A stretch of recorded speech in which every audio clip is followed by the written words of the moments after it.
Saya misalnya orang kaya, ada ulama kaya, itu senengannya belanja, sampai bojone itu marah-marah. Saking parahnya ulama ini, kebetulan keluarga saya, nilai anaknya mulai itu anaknya kon golek utangan. Padahal nilai anaknya pertama berangkat dari rumah itu bawa uang, mau ngirimi anaknya di sarang.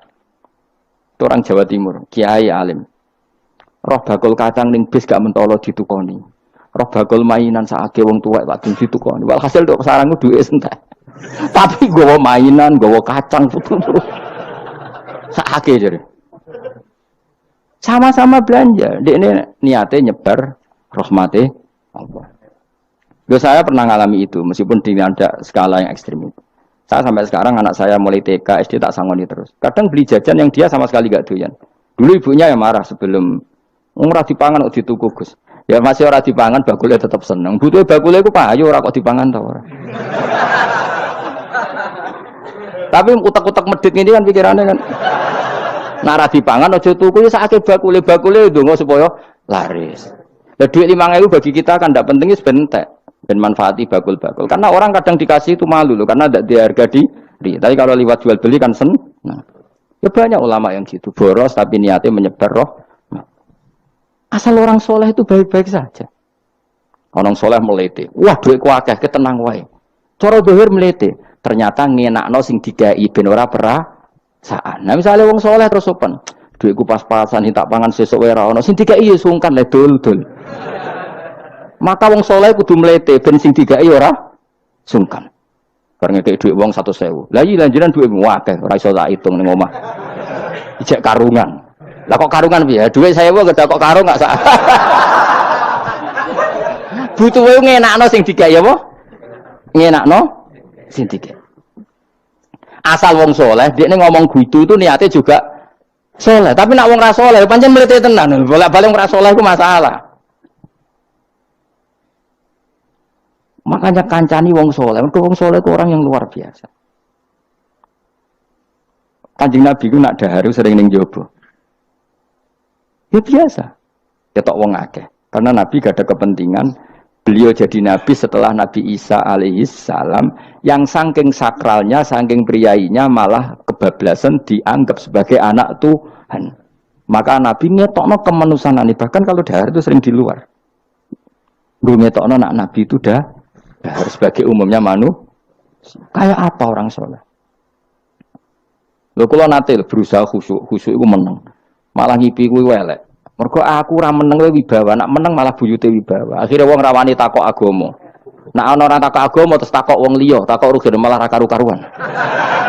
Tapi baru kayak aku sering guyon gejlokan orang berani tanya. Baru kayak berani tanya, ilmu dikembalikan pada ahlinya. Jadi wong saleh iku ngomong terus ya barokah saenak ya barokah, asal dekne saleh alim, barokah terus. Tapi nak wong ra saleh goblok ya mbok meneng ben wibawa. Nah ibadah anggap wali terus akeh sing sowan innalillahi wa inna ilaihi raji'un. Aneh-aneh wae. Modus iki jenenge apa? Lho iya, kaya kasus di Probolinggo andekan wong era jubahan niku ora ono sing percaya. Dia dipercaya karena modus apa? Kesalahan.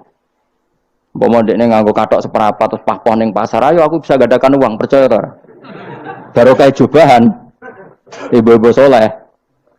Maka sarana kesalehan ini kalau di mata orang nggak soleh, di tangan orang nggak soleh itu bahaya. Makanya kata ulama, kata Imam Haromen, kan arah alim, urip pun biasa wae. Udah sampai kue terlalu khusyuk terus nak ngomong dindel, padahal keliru ngomongmu itu. Mergo anti L. Bener kok sampean ini bener. Ora alim sepeda motor ya sampai dang-dang atau sampai rokokan itu bener. Kowe ada bebo khusyuk malah bahaya. Dikira ahlul ilmi jebule gloyor napa. Mulane kan apa melete tak anggap pinter ini. Menutupi apa nih? Pokoknya terus dhewe. Jadi itu ada aturannya. Pokoknya yang penting itu soleh alim. Makanya saya berkali-kali cerita, saya punya sanad sampai Sufyan bin Uyainah, itu termasuk gurunya Imam Syafi'i. Ya gurunya Imam Syafi'i itu yang paling masyhur itu Muslim bin Khalid Az-Zanji ketika kecil. Beliau diajari sufi oleh Sufyan bin Uyainah. Kemudian ngaji hadis sama Imam Malik. Cuma di Indonesia yang terkenal beliau hanya muridnya siapa? Imam Malik. Sebenarnya dia ngaji lama itu malah sama Sufyan bin Uyainah. Sufyan bin Uyainah ini yang punya riwayat bahwa Nabi Isa dan Nabi Yahya pernah bertemu. Ketika bertemu di satu kampung, sing Nabi Isa tanya, aina syirarun nas. Lalu rumahnya orang-orang fasik di mana? Sing Nabi Yahya selalu tanya, aina khiyarun nas. Lalu rumahnya orang-orang baik di mana? Ini sama-sama Nabi dan sama-sama muda. Kita tahu Nabi Isa juga wa atainaul hukma napa? Sobia. Nabi Yahya ya Yahya khudil kitaba biquwwah wa atainaul hukma sobia. Nabi Yahya juga mulai cilik alim, Nabi Isa juga mulai cilik alim, wa yukallimun nasa fil mahdi wa kahla. Ini sama-sama orang alim mulai kecil, hanya dua itu, Yahya dan siapa?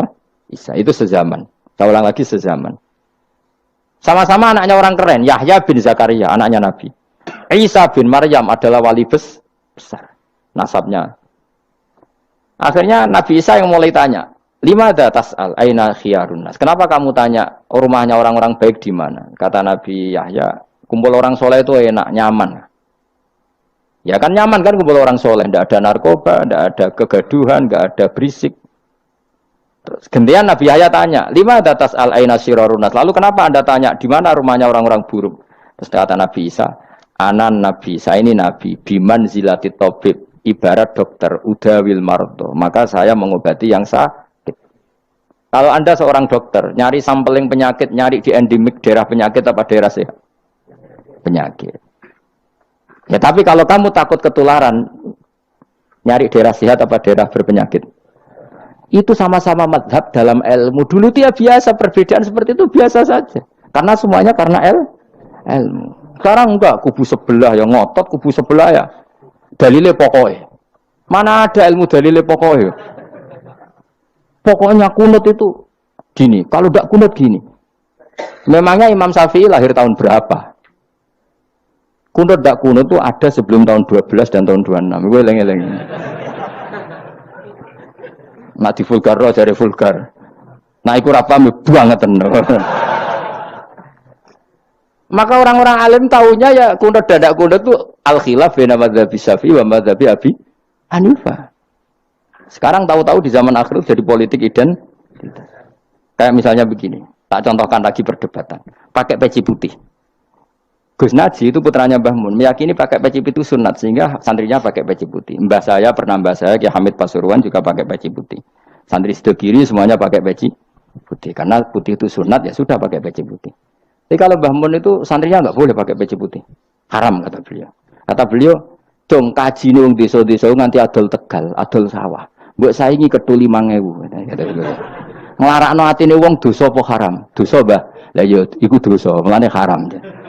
Sehingga takanya akan santri sarang semua. Enggak ada santrinya Mbah Mun pakai peci putih, kecuali yang sudah kaji. Karena pikiran beliau itu menyakiti orang katanya. Karena kaji ini adol Tegal disaingi 5.000. Tapi Mbah Mun sebagai orang alim yang membiarkan pondoknya Gus Naji pakai peci putih. Mbah Naji juga membiarkan ketika pondoknya Mbah Mun pakai hitam.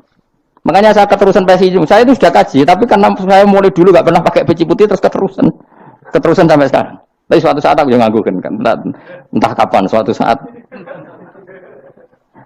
Jadi aku sowan Nabi keturunan iri, keterusan diharamno terus kebablasan ini. Itu logika istihad. Sama misalnya khasnya ulama itu pakai jubah, pakai apa? Ya sudah itu khasnya ulama. Terus kayak misalnya yang parkiran macak ngono. Alasannya anut ulama. Kira-kira menyinggung orang apa ndak kira-kira?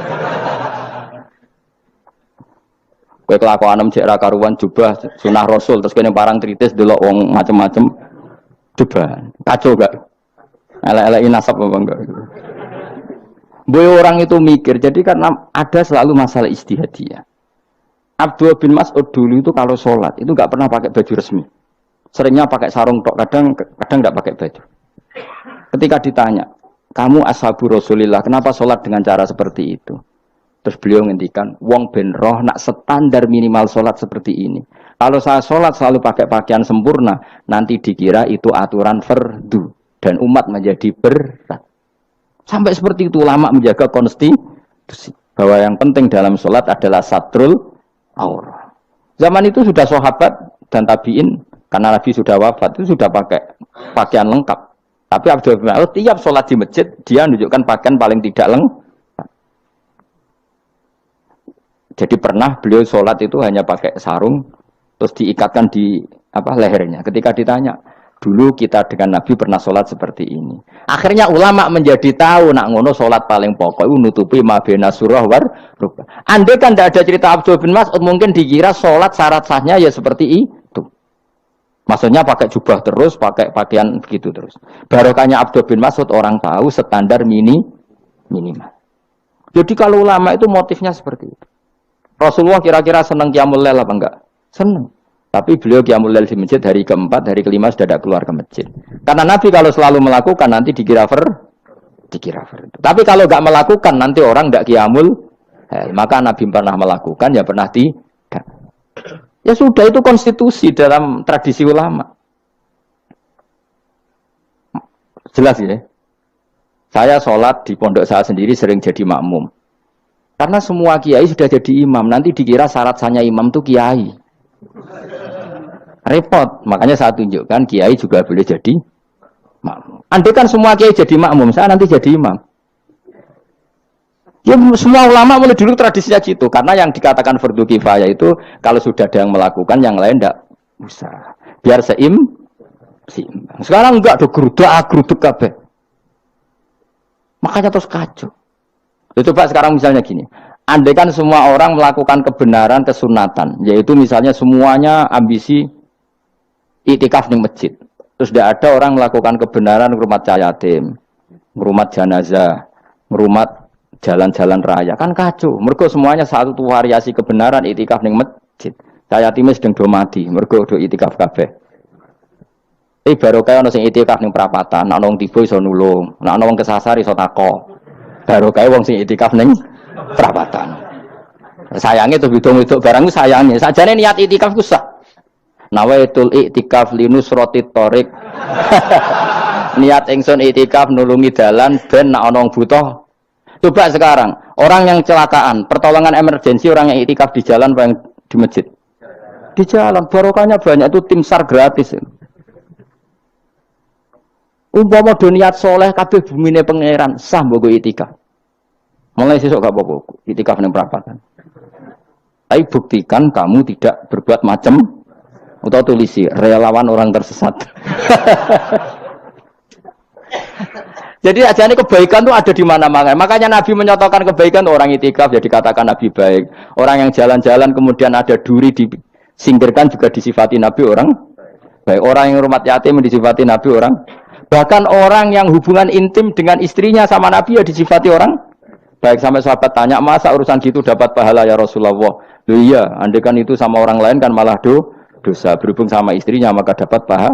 Kayak apa Nabi ngitung kebaikan sekian banyaknya. Tahu-tahu di zaman akhir kubunya saja yang baik. Ini apa-apaan? Ini kuano iskal deh. Yo marah ini, yo tobat. Kebaikan adalah sesuatu yang dikatakan Allah baik di kubu kita maupun di kubu sebelah. Mau kubu sebelah ya apa saja. Baik di partai kita maupun di partai sebelah. Maupun di ormas kita maupun ormas sebelah. Karena semua kebaikan otoritasnya di Allah Subhanahu. Ada Nabi yang senangan ngurus wong fasik, Nabi Isa. Karena berpikiran Nabi itu tabib, ya tabib itu yudawil untuk mengobati yang sah. Ada Nabi kayak Nabi Yahya. Karena kalau orang kayak kamu tak suruh ngobati orang fasik, kira-kira katut tak sing fasik tobat. Cara rohin tak cul ngobati wong wayu, kira-kira sing katut sapa? Sing ayu dadi ngaji apa sing ngaji dadi ya ukur dhewe, nek ora kuat niru Nabi Yahya, nek kuat niru Nabi tapi kowe ora nabi masalah. Ya sudah yang penting roh ilmunya bahwa dulu itu biasa. Nah khilafnya ulama kira-kira seperti itu. Yang peci putih ya silahkan gue iling-ilingan nak putih itu sunat. Tapi sing ireng piye-piye kaji desa iku disaingi kedul 5.000 gak terima aja. Yakin deh bos. Nah saya ini mulai kecil di sarang.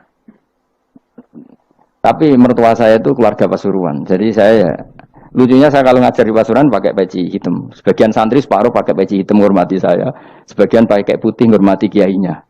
Jadi jadi saya lihat ini ya sepanjang sejarah kalau saya ngajar itu jadi warna-warni itu karena saya agak kok banyak yang pakai peci hitam. Menghormati jenengan yang putih masih banyak separuhan. Ya enggak ada yang merencanakan, ya alami saja. Antara sampean bener di putih apa hitam? Putih apa hitam? Bebas. Karena tadi ini masalah apa?